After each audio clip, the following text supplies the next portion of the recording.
사실 이렇게 심판의 말씀을 읽고 나누려고 생각하면 조심스럽습니다. 이렇게 금요일 날 좋은 마음과 좋은 뜻을 가지고 기도하러 오셨을 텐데, 그래서 읽은 말씀의 본문이 심판의 말씀이라니.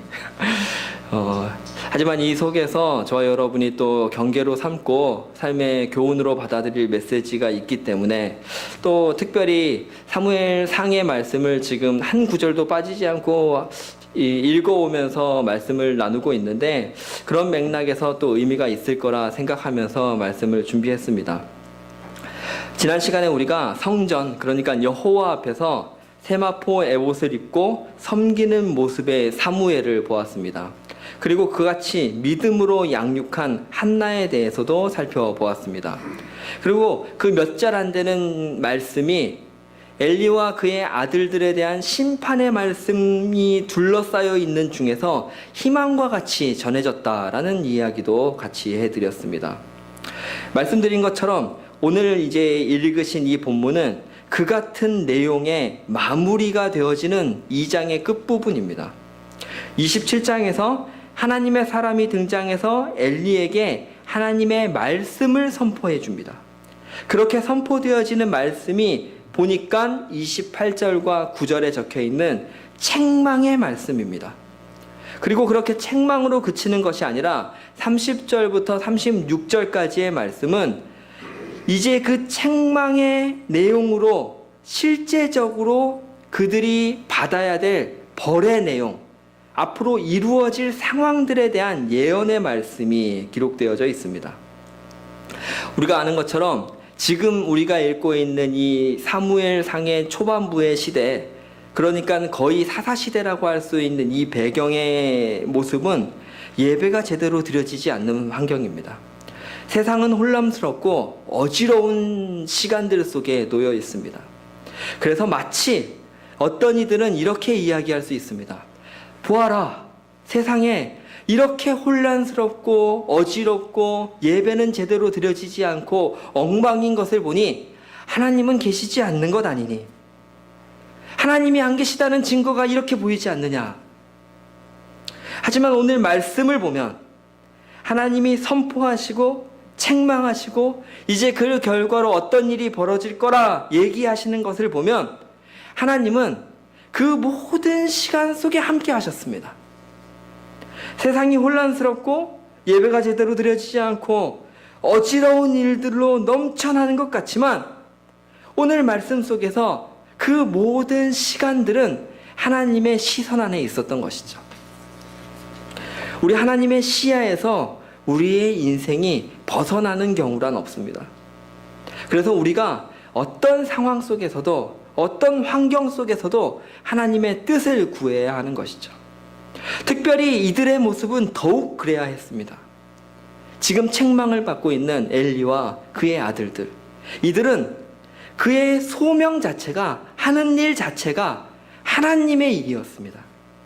제사를 드리고 말씀을 전하며 사람들에게 다스림을 보여주어야 할 하나님의 제사장들이었던 것이죠. 그러니까 이 세상이 하나님의 통치 아래 있다는 걸 제일 많이 경험하고 그걸 실제적으로 느끼고 살아야 되는 이들이 엘리와 그의 아들들이었죠. 그런데 그렇지 못했다는 것입니다. 이런 말씀을 보면 정말 두렵고 떨리는 마음으로, 정말 바울이 빌립보서 2장에서 말한 것처럼 나의 구원을 어찌하면 잃지 않고 이뤄나갈 수 있을까, 저와 여러분이 근심한다는 것이 실감이 납니다. 28절과 29절 말씀에 그 책망의 말씀이 들어있습니다. 제가 한번 읽어드리겠습니다. 이스라엘 모든 지파 중에서 내가 그를 택하여 내 제사장으로 삼아 그가 내 제단에 올라 분향하여 내 앞에서 에봇을 입게 하지 아니하였느냐? 이스라엘 자손이 드리는 모든 화제를 내가 내 조상의 집에 주지 아니하였느냐? 너희는 어찌하여 내가 내 처소에서 명령한 내 재물과 예물을 밟으며 내 아들들을 나보다 더 중히 여겨 내 백성 이스라엘이 드리는 가장 좋은 것으로 너희들을 살찌게 하느냐? 핵심은 뭐냐? 하나님이 말씀하시기를 28절에 후반절이죠. 너희에게 이미 부족하지 않을 만큼 충분히 주지 않았느냐. 근데 29절 가니까 너희는 어찌하여, 마지막에 너희들을 살찌게 하느냐. 자꾸 너희에게 나 하나님은 필요한 것들을 채워주었었다. 충분히 주었었다.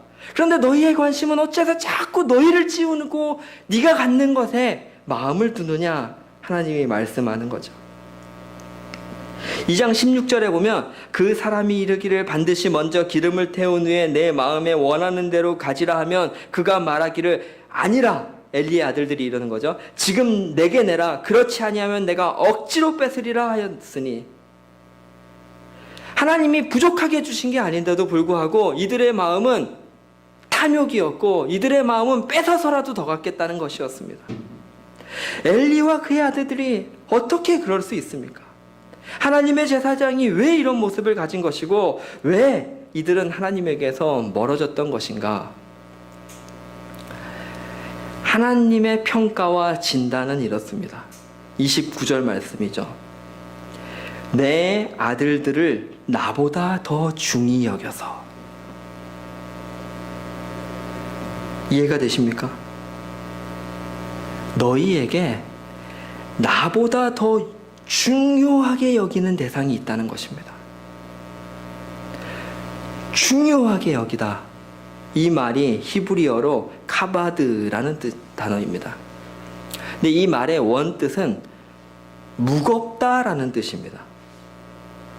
이 의미를 생각해보면 매우 재미있습니다. 그러니까 인생마다, 사람마다, 저마다 무겁게 여기는 게 있는 것이죠. 주일 아침에 성도가 왜 교회에 나옵니까? 그 시간에 할 수 있는 다른 일과 교회에 와서 하게 될 성도로서의 일 중에서 이 일이 더 무겁기 때문에 이렇게 행동하는 것입니다. 세상에서 내가 즐길 수 있는 것과 성도로 내가 살아가야 할 삶 중에서 이쪽이 더 무겁기 때문에 이렇게 무거운 쪽으로 기울어져서 살아가는 것이 성도의 삶인 것이죠. 오늘 하나님이 이것을 책망하시고 계십니다. 제사장 엘리에게 그리고 그의 아들들에게 하나님과 견주어서 더 무겁게 여기는 것이 있다는 겁니다.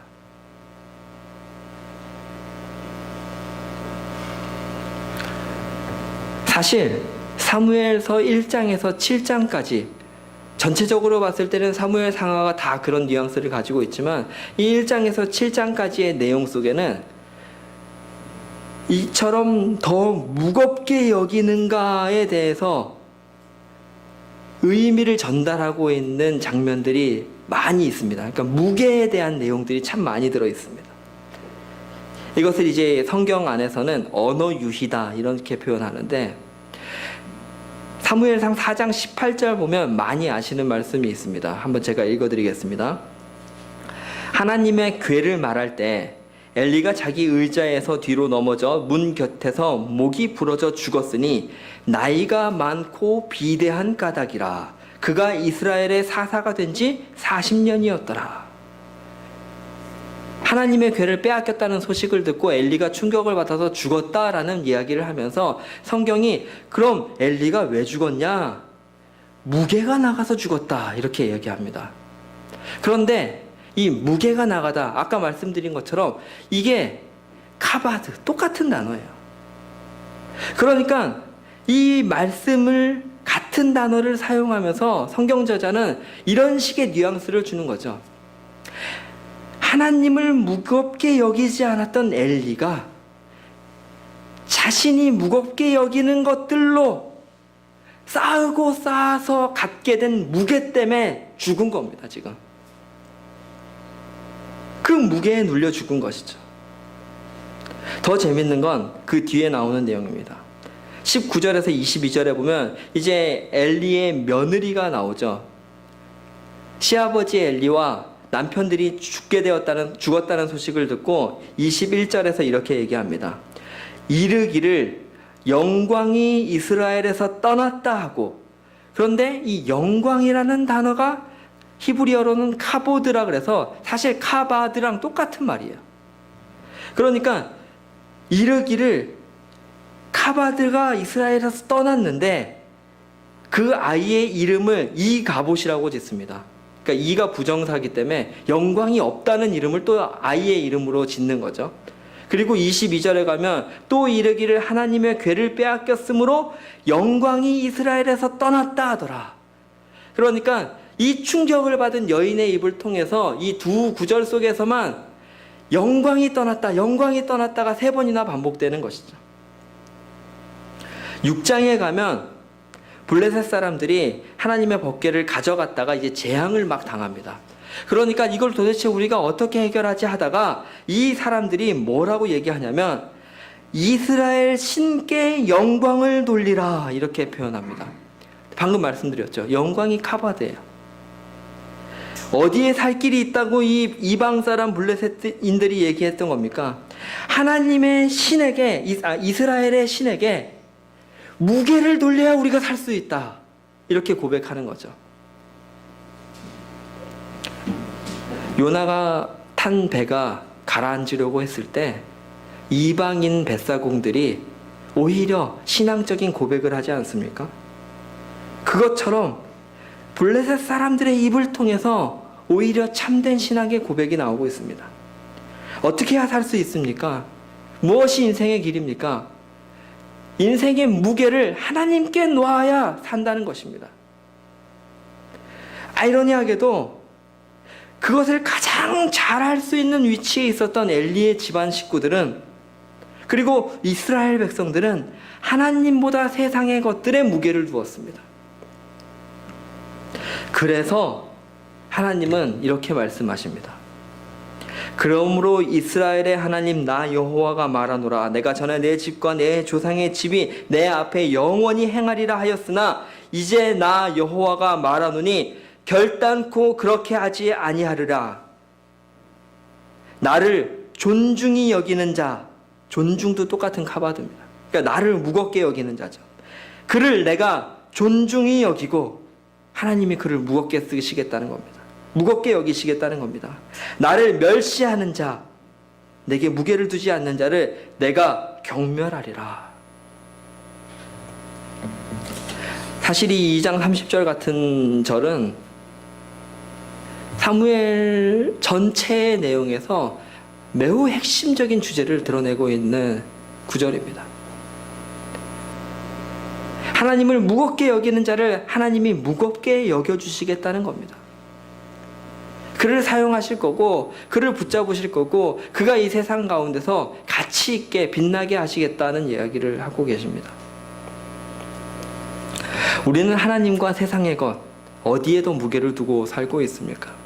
사무엘서가 하나님의 나라를 세우고 하나님이 사사시대의 장을 하나님의 나라를 세우는 역사로 바꾸어 가실 때 한나의 가정을 보여주신 이유가 무엇입니까?